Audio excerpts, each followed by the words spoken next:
Nkombo murahibutse abantu mwibutse ku nkombo ndabasuhuje hakurya muri za Rusizi ariko nabibutse nkombo ya Kigali hano hakurya ya Karuruma nabo ndabaramukiye nkuko twabibabwiye tutangira tubabwira yuko uyu munsi twashatse kubatembereza umujyi wa Kigali by'umwihariko quartier bita mu Kigarama. Ahangaha urabona yuko aha turi nyirizina duhagaze aho bita mu Gashya, ni munsi y'ishyamba rya Minagri, aho ishyamba rya leta riri aho bita kuri Minagri. Rero uko muri kubona iyi background iri imbere yanyu ni quartier aho bita mu Kigarama. Abahaheruka muzi neza yuko hari bya biti by'imyembe ari ibihuru gusa, ari quartier mbi munsi y'ishyamba, nta kintu kizima kihakorerwa, ushobora kuhanyura ku isaha ukaba wahasiga ubuzima. Ubu tuvugana ni mu rusisiro rw'abanyamari cyangwa se rw'abashoramari. Emet ni ijambo ry'igiheburayo mu kinyarwanda risobanura ukuri. Iyo uvuze Emet uvuze ngo byuzuza bisobanura Imana y'ukuri.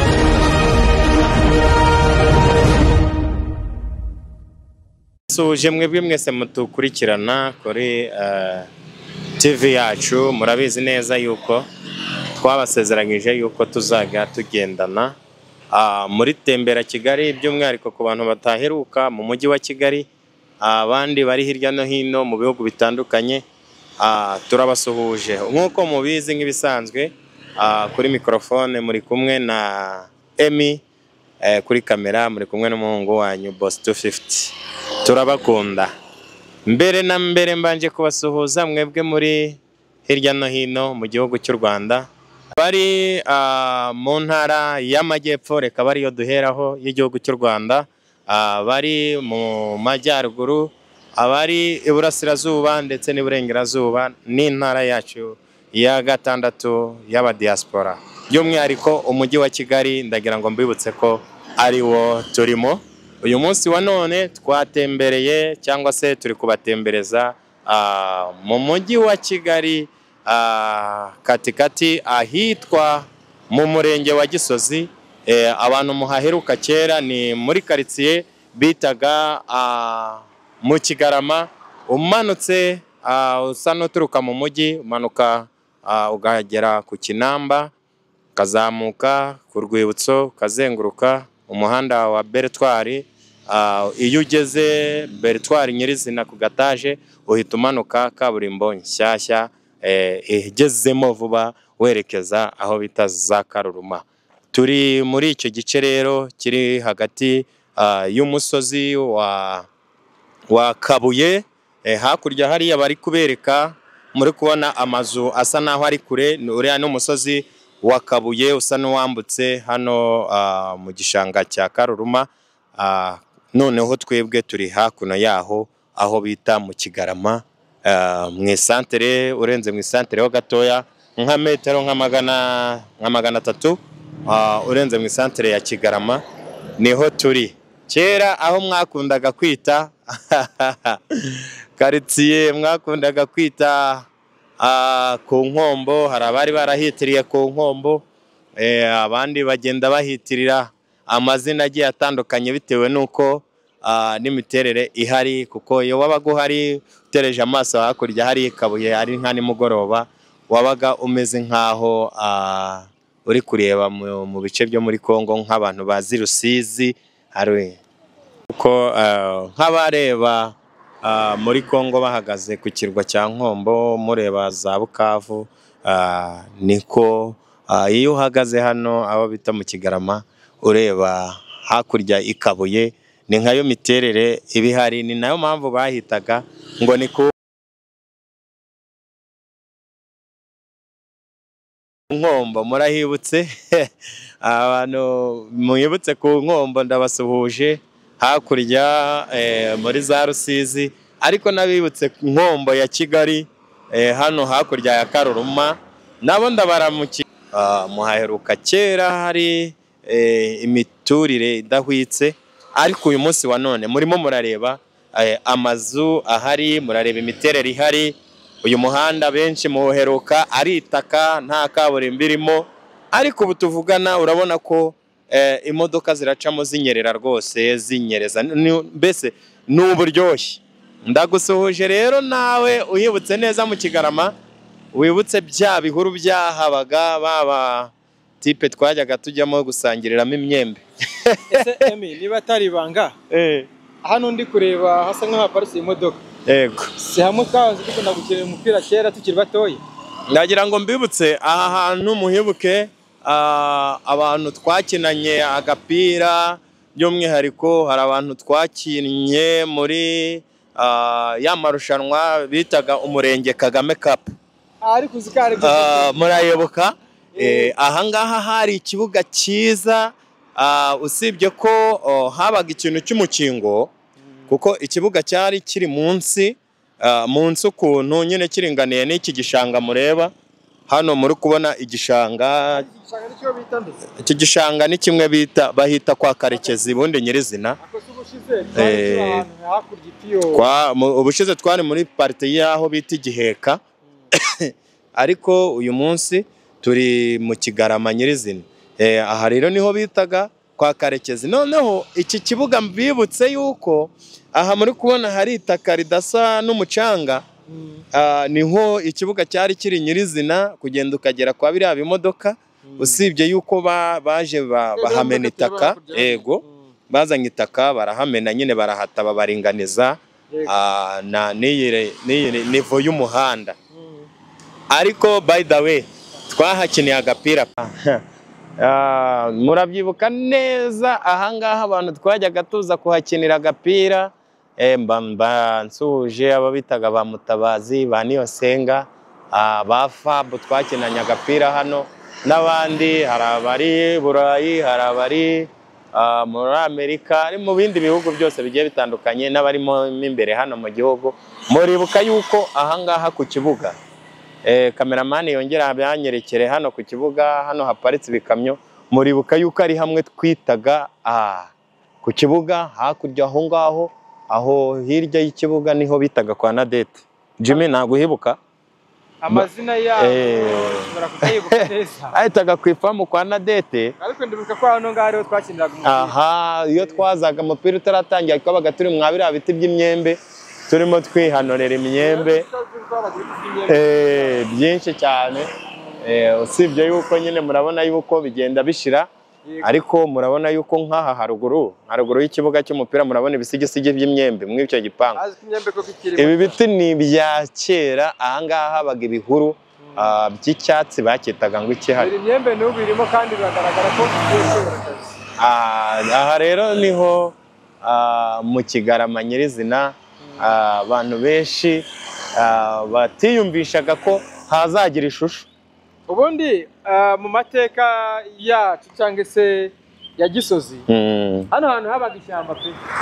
Ni ukuvuga twigeze tugaragaza hirya hano ngaha aho ryahoze. Muri clip itambutse tumaze gukora niho hantu hari ishyamba, ndetse na hano ubwaho hari ishyamba. Igice kinini cyari kigizwe n'ibihuru byimejeje, ariko atari ishyamba rikura ngo rivemo ibiti bibazwa.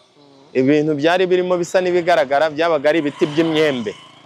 Ni ukuvuga ngo nta n'umuntu wateganyaga yuko hano hantu hashobora kuba hazabasha kuvamo ahantu hazima. Ariko mu by'ukuri ngira ngo murabona ko kuri ubu ngubu hari inyubako zantangaje, zanteye amatsiko, bituma numva yuko ngomba kuzaza ahantu kugira ngo uhereke n'abandi. N'abandi benshi twahoze dukunda kuba tuhatemberana, tubasha kuba tuhari dukina umupira, kugira ngo nabo aho bari mu bihugu bigiye bitandukanye hirya no hino, nko kubabasha gutembera cyangwa se wenda batagiciye hano muri Gisozi, kugira ngo barebe kabisa ukuntu mu Kigarama habaye. Nta muntu wabyumvishaga yuko Kigarama ishobora kuzamera gutya, ushobora kuzaba ari umujyi mwiza usa gutya, ari ahantu hashobora kuzaba hari inyubako nziza nk'izi ngizi barimo kureba. Cyane ko aha hantu habaga amashyamba. Ndibuka ko mwari mutuye ruguru iyi ngiyi. Tubibutse neza, ubundi Ikigarama tuvuga ntago ari Kagarama cyangwa se ntago ari Kigarama, ahubwo turagira ngo tubahe adresse neza ya Kigarama turi kuvuga. Iyi Kigarama turi kuvuga ni Kigarama iri mu mujyi wa Kigali muri Gasabo. Aha turi akaba ni mu murenge wa Gisozi, akagari ndumva ari aka Musezero. Aha turi mu mudugudu witwa Nyakariba. Ubundi Kigarama ni agatazirano, ntago ari ukuvuga ngo niryo zina nyaryo riri mu bitabo bya leta. Ushaka rero kugira ngo urebe neza karitsiye turi kukubwira, wasacinga mu murenge wa Gisozi, akagari ka Musezero mu mudugudu wa Nyakariba. Inshuti yanjye, aha niho turi. Papa, ariko habaye heza pe kubera n'ibyo. Uziko muri 2012 na 2013 bajyaga bavuga ko hano hantu bazakora umuhanda wa kaburimbo. Mbo babivugaga nk'amateka. Yego, bakabivuga kibaza ubundi uyu muhanda uzaba uva he, uzaba ujya he?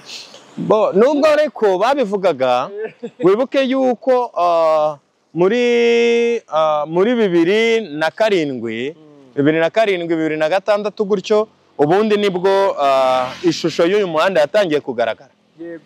Uko ndibuka yuko icyo gihe nibwo hari hagezweho abo twitaga abatijiste. Urabyibutse? Bakoraga icyo bita imirimo nsimburagifungo. Nibwo batangiye kurema uyu muhanda nyirizina. Nibwo bawutangiye. Mbese harimo agahanda ariko ubona nyine katafite icyo kavuze. Nta bugenderanire buhari bw'umurenge wa Gisozi. Abantu badukurikira, hano hantu ni ahantu hari hakeye ubwoba cyane, uburyo ndanabivuze neza ntabeshye, bahategeraga abantu. Kera muri iriya myaka tuvuze yatambutseho, aha habagamo abajura rwose pe, kuko iki gishanga nta bantu bari bahatuye. Byari igishanga gusa, nyine urabyumva, nta mirimo yahakorerwaga, byari ibihuru gusa, bigatuma haba hatinyitse kuko nta rujya n'uruza rw'abantu rwari ruhari. Bategaga abantu rwose bakanahabicira.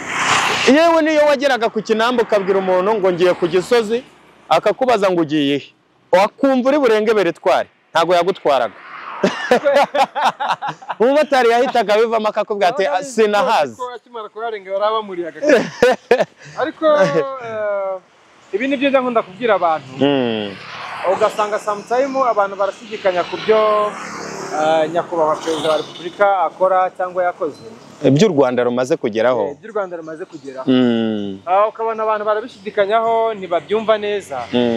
Ariko mu by'ukuri bashingiye ku bikorwa barimo kureba uko biri, noneho bakemera yuko ibyo yagiye atubwira, ibyo yagiye adusezeranya byabikoze koko akabishyira mu bikorwa. Ariyo mpamvu areba u Rwanda rwacu. Oya, ubyangu byemere, twebwe turi mu muvuduko w'iterambere. Areba ibipangu biri aha ngaha rwose, kandi ahantu twahakiniraga umupira natwe ubwacu dufite ubwoba bwinshi cyane. Ni ukuvuga ngo twatangiraga gukina mu masaha ya saa 9, ariko saa 12 wasangaga twese turi gukizwa n'amaguru. Ni ukuvuga ngo umuntu yategerezaga abandi bakagendera rimwe, kuko mbese nyine kugenda wenyine muri ayo masaha wabaga uri muri risk. Wabaga uri muri risk cyane kuko abajura babagamo hano. Ushobora kubona ayo masaha wabaga uzi ko uwo muntu nawe ubwe atikunda ari umwiyahuzi. Nta nubwo ari kumwizera. Kuko wahitaga wiyumvisha ko ari umwe muri abo ngabo nyine bakina. Uribuka ko hano niho habaga ifamu y'inka. Ariko uzikare byo koko. Aho bitaga kwa Nadete.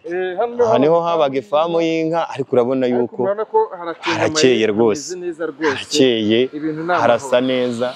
Cya gishanga kitari gifite umumaro bakibyaje umusaruro, harimo imiceri, harimo ibisheke, harimo imyembe, harimo ibintu byinshi byiza bigiye bitandukanye.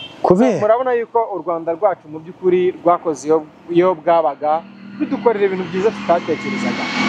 Ese wowe waba ufite inzozi, waba ufite irehe yerekwa? Ese ubona niba mu Kigarama hameze gutya uyu munsi, ubona wenda mu gihe runaka? Nk'uko twabibabwiye tutangira tubabwira yuko uyu munsi twashatse kubatembereza umujyi wa Kigali, by'umwihariko karitsiye bita mu Kigarama. ahangaha urabona yuko aha turi nyirizina duhagaze aho bita mu Gashya, aho bita mu Gashya, ni munsi y'ishyamba rya Minagri, aho ishyamba rya leta riri aho bita kuri Minagri. Rero uko muri kubona iyi background iri imbere yanyu ni quartier aho bita mu Kigarama. Abahaheruka muzi neza yuko hari bya biti by'imyembe ari ibihuru gusa, ari quartier mbi munsi y'ishyamba, nta kintu kizima kihakorerwa, ushobora kuhanyura ku isaha ukaba wahasiga ubuzima. Ubu tuvugana ni mu rusisiro rw'abanyamari cyangwa se rw'abashoramari, rw'abanyamafaranga, kuko hari mu makaritsiye akunzwe ari mu mujyi wa Kigali kandi agezweho, asigaye akunzwe n'abantu benshi kubera ko hari isuku. Icyo ni icya mbere. Icya kabiri hari umutekano. By the way, twibutse n'abadukurikiye ko hano bari kureba hasi hano, yego,